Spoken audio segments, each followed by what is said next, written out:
Olha, gente, que benção. Olha o céu. Nossa, meu Deus.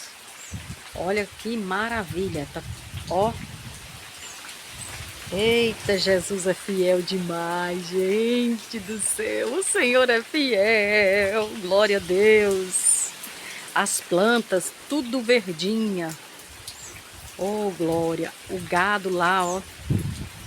Tá tudo lá, curtindo a chuva. Nosso milho já tá nascendo. Glória a Jesus. E hoje não deu pra gente plantar porque o Delei saiu, foi lá no meu pai ajudar ele, né, pessoal?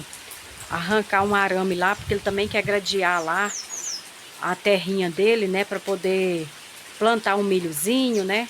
E ele foi lá ajudar ele, tadinho, porque ele já tá de idade. Então, quem sempre dá as forças lá, que ajuda lá, que dá uma força lá, é meu bem. Então é isso.